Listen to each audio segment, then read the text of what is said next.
આપણે જોઈ રહ્યા છીએ ગુજ્જુ દર્શન અને હું છું તમારી સાથે અનવર બાદરગુવાલા. આજે સમગ્ર ગુજરાતની અંદર જ્યારે સ્થાનિક સ્વરાજ્યની ચૂંટણીના પડઘમ વાગી રહ્યા છે અને પ્રચારનો આજે છેલ્લો દિવસ છે, ત્યારે આણંદની હોટ ફેવરિટ ગણાતી વોર્ડ નંબર 4ની સીટ માટે મતદાર અને ઉમેદવાર વચ્ચેનો સમન્વય કેવો છે એ જાણવા માટે આજે આપણે વોર્ડ નંબર 4ના હોનહાર ઉમેદવાર અલ્તાફભાઈ કોમ્પ્યુટરવાલા ને મુલાકાત લઈ રહ્યા છીએ. જાણીએ એમનો મત શું છે.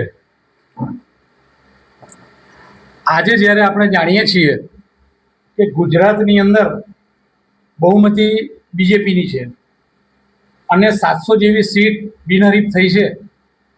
આણંદ ખાતે તમામ વોર્ડોની અંદર ચોથા વોર્ડનું નામ બહુ ચર્ચિત છે. તમને કેવું લાગે છે? હા, એ ચર્ચિત છે અને અત્યાર સુધીમાં જે કોંગ્રેસના શાસન દરમિયાન જે 4 નંબર વોર્ડની અંદર એક એક એક ધારી શાસન આવેલ છે અને આ લોકો એક ધારી જે ચૂંટાઈને આવે છે, પણ એ લોકોની કામગીરી નબળી હોવાના કારણે અત્યારે પ્રજા પણ હેરાન પરેશાન છે. એટલા માટે અત્યારે એ લોકોએ અમને સારો એવો પ્રતિસાદ પણ આપ્યો છે. એવું કહેવાય છે કે તમે ઉમેદવાર તરીકે નવા છો અને એના માટે તમને ટપ પડશે. હા, ચોક્કસ, કારણ કે મૂળ કોંગ્રેસનો એરિયો છે અને બધા કોંગ્રેસના વિચારધારાવાળા છે, પરંતુ એમને અત્યારે મેં જ્યારે ભારતીય જનતા પાર્ટીની જે રજૂઆત કરી, એમની માનસિકતા દોરી કે ભાઈ ભારતીય જનતા પાર્ટી પણ આ વિકાસના કામોમાં અગ્રેસર છે, એટલે તમે એને એકવાર ધ્યાન આપો, આ 5 વર્ષ એને આપો તો તમને શું પરિસ્થિતિ છે એ ખ્યાલ આવશે. આમ જોવા જઈએ તો લગભગ છેલ્લી 3 ટર્મથી કોંગ્રેસનો ગઢ ગણાય છે. તો તમે જ્યારે લોકો સાથે સંપર્કમાં ગયા તો એન્ટી ઇન્કમ્બન્સી માટે કેવું જાણવા મળ્યું? કોંગ્રેસ માટે એ લોકોએ અત્યાર સુધી કોઈ કામગીરી જ નહીં કરી અને જ્યાં જ્યાં જઈએ છે ત્યાં એ લોકો એવું કહે છે કે અમારી પાસેથી આ ગટરના પૈસા છે, રોડ રસ્તાના કે બ્લોક નાખવાના પણ, એટલે જેવું કે ગટર માટે કે અમને આટલું તમે ઘર દીઠ આટલા આલો, ત્યાં આગળ આપણી સત્તા નથી, હું તમને મારા સેટિંગથી કરાવડાવું છું. બ્લોક પણ એવું કહે છે કે અહીંના બ્લોક બીજા વિસ્તારમાં વાપરે છે. અમને ઘણી બધી આવી રજૂઆતો થઈ છે અને કેટલા લોકો એવું કહે છે કે અમારે અહીંયા આગળ તો સ્ટ્રીટ લાઇટે નહીં થતી અમારી જોડે. અચ્છા, તમે સંપૂર્ણ બહુમતીથી ચૂંટાઈ આવો છો અને જ્યારે બોર્ડની અંદર બેસશો ત્યારે પ્રથમ પ્રશ્ન કયો ઉકેલશો આ વિસ્તારનો? સૌથી પ્રથમ પ્રશ્ન ગટરનો છે કે ગટરની અંદર એટલી બધી સમસ્યા છે, લોકોના ખાર કૂવા એટલા એને એક્સેપ્ટ નહીં થતા, ખાર કૂવા, અને અહીંયા આગળ પાણી બહાર ઘરની બહાર આવે છે, જે ગંદકી થાય છે, નાપાકી થાય છે, એ દરેક જાણે છે અને દરેક માણસને ચાલવા કરવામાં તકલીફ પડે છે. એટલે સૌથી મોટો પ્રશ્ન તો આ ગટરનો છે. બીજો હું પ્રશ્ન લઈશ રોડ રસ્તાનો, જે તમામને અવર જવરમાં તકલીફ પડે છે. ત્રીજો પ્રશ્ન છે લાઇટનો, કે જ્યાં લોકો અંધારામાં રહે છે. આપણે રોડ રસ્તા લાઇટ પાણી થયું, પરંતુ આપણે વારંવાર જોઈએ છે કે ભાલેજ ઓવરબ્રિજ ઉપર ટ્રાફિક જામ થાય છે જ, અને 30 વર્ષથી આપણું ભાજપનું શાસન હોવા છતાં એ રોડનો પ્રશ્ન ઉકેલ્યો નહીં. એના માટે આપ શું લડત આપશો?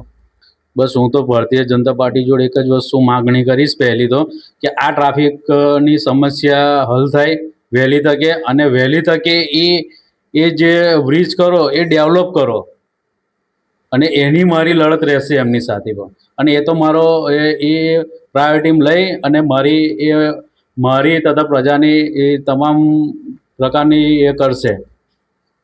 તમને જો એવી આશા છે કે બોર્ડ ઉપર આપણું બેસશે અને નીચે આપણો જ ઉમેદવાર હોય ભાજપનો જ, તો વિકાસ માટે સરળતા રહેશે? જી, ચોક્કસ ચોક્કસ. અને લોકો એવું કહે છે કે મત લીધા પછી 5 વર્ષ સુધી તો કોઈ કોર્પોરેટર ડોકાતા નહીં, દેખાતા નહીં, એમનો સંપર્ક કરવા માટે એમની પાછળ ફરવું પડે છે. એ બાબતે તમે શું કહો છો? ના, એટલા માટે જ મેં મારી હેલ્પલાઇન નંબર ચાલુ કરી છે કે ઇલેક્શન બાદ આ હેલ્પલાઇન મારી 24 કલાક ચાલુ રહેશે, કે પ્રજાને કોઈ પણ પ્રશ્ન હશે એ મારી આ હેલ્પલાઇનથી પૂરી પડશે અને કોઈએ ધક્કો ખાવાની જરૂર નથી. દરેકને ઘેરે ઘેર ઘરથી જ સુવિધા મળી જશે. કોંગ્રેસને એવું લાગે છે કે આ ગઢ અમારો જ છે, તમને એવું લાગે છે આ ગઢમાં ગાબડું પડશે? ના, એ તો દરેક નાગરિકોનો જે ભ્રમ આ લોકોએ ફેલાયેલો એ આ ભ્રમ તૂટ્યો છે આ ફેર. અને એ લોકો પણ જાગૃત થયા છે દરેક નાગરિક, કે એમને પાયાની જે સુવિધાઓ નહીં મળી, જે આટલા બધા હેરાન પરેશાન છે, એટલે એ લોકો પણ આ ફેર સમજી ગયા છે કે કોને શું કરવું. એટલે ગાબડું એ જ્યારે વોટિંગના દિવસ ખુલશે, મત ગણતરીના દિવસે, ત્યારે દરેકને ચોક્કસ ખબર પડી જશે. આપણે જોઈ રહ્યા છીએ અલ્તાફભાઈનું મનોબળ મજબૂત છે, આત્મવિશ્વાસ પ્રબળ છે.